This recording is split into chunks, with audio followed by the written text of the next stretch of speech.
Bapak, Ibu, saudara-saudari, dan anak-anak yang terkasih, selamat pagi. Salam belas kasih dari hati Yesus yang Maha Kudus. Salam sehat, semangat, dan gembira selalu. Hari ini, Kamis 16 Februari 2023, kita akan mendengarkan dan merenungkan sabda Tuhan dari Injil Markus bab 8 ayat 27 sampai 33. Sebelumnya, mari kita membuat tanda kemenangan Kristus. Dalam nama Bapa dan Putra dan Roh Kudus. Amin. Pada suatu hari, Yesus bersama murid-muridnya pergi ke kampung-kampung di sekitar Kaisarea Filipi. Di tengah jalan, ia bertanya kepada murid-muridnya, "Kata orang, siapakah aku ini?" Para murid menjawab, "Ada yang mengatakan Yohanes Pembaptis, ada juga yang mengatakan Elia, ada pula yang mengatakan seorang dari para nabi." Yesus bertanya lagi kepada mereka, "Tetapi menurut kamu, siapakah aku ini?" Maka Petrus menjawab, "Engkaulah Mesias." Dan Yesus melarang mereka dengan keras, supaya jangan memberitahukan kepada siapapun tentang Dia. Kemudian, mulailah Yesus mengajarkan kepada mereka bahwa Anak Manusia harus menanggung banyak penderitaan. Ia akan ditolak oleh para tua-tua, imam-imam kepala, dan ahli-ahli Taurat, lalu dibunuh dan bangkit sesudah 3 hari.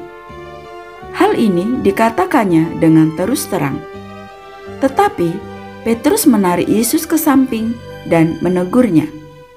Maka berpalinglah Yesus, dan sambil memandang murid-muridnya, ia memarahi Petrus, katanya, "Enyahlah iblis, sebab engkau bukan memikirkan apa yang dipikirkan Allah, melainkan apa yang dipikirkan manusia." Demikianlah sabda Tuhan. Terpujilah Kristus. Bapak, Ibu, saudara-saudari, dan anak-anak yang terkasih, berbeda perspektif atau berbeda cara pandang itu sangat biasa terjadi. Seperti pada dialog Yesus dan Petrus pada Injil hari ini. Ketika Yesus bertanya tentang siapa dirinya menurut para murid, Petrus menjawab dengan semangat, dan ternyata benar, "Engkaulah Mesias." Petrus tentu merasa sangat bangga. Akan tetapi, ternyata Yesus melarang para murid untuk memberitahukan hal itu kepada orang banyak. Lalu Yesus menyampaikan pandangannya bahwa Dia sebagai Mesias justru harus banyak menderita, ditolak, bahkan dibunuh.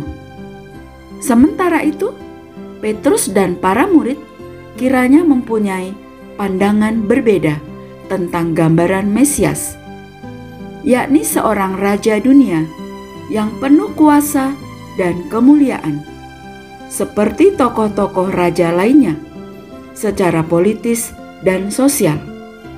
Itulah sebabnya Petrus langsung menegur Yesus, tanda penolakannya terhadap pandangan mesianisme Yesus. Oleh karena itu, Yesus berpaling dan memarahi Petrus, karena Petrus mengikuti cara pandangnya sendiri dan tidak mau mendengarkan dan mengikuti cara pandang Yesus. Salah satu krisis kehidupan para murid, termasuk krisis panggilan, baik itu sebagai imam, biarawan-biarawati, dan juga panggilan berkeluarga, adalah memiliki dan menghidupi pandangan atau perspektif sendiri mengenai arti sebagai orang Kristiani, murid-murid Kristus.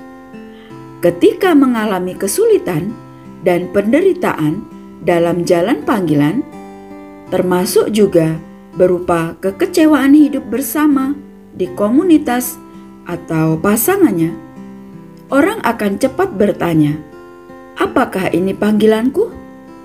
Apakah ini memang pasanganku yang benar? Betapa kita sering memiliki perspektif atau pandangan sendiri terhadap jalan hidup sebagai orang Kristiani. Dan itu sering amat berbeda dengan perspektif atau pandangan Kristus. Pandangan Yesus pasti tidak jauh-jauh amat dari jalan salib yang harus ditempuhnya. Semoga Ia mengajar kita untuk mencintai salib, sebab salib adalah jalan lewat mana Kristus selalu datang kembali di tengah kita. Amin. Dalam nama Bapa dan Putra dan Roh Kudus. Amin. Terima kasih. Selamat beraktivitas hari ini. Tuhan memberkati kita semua. Amin.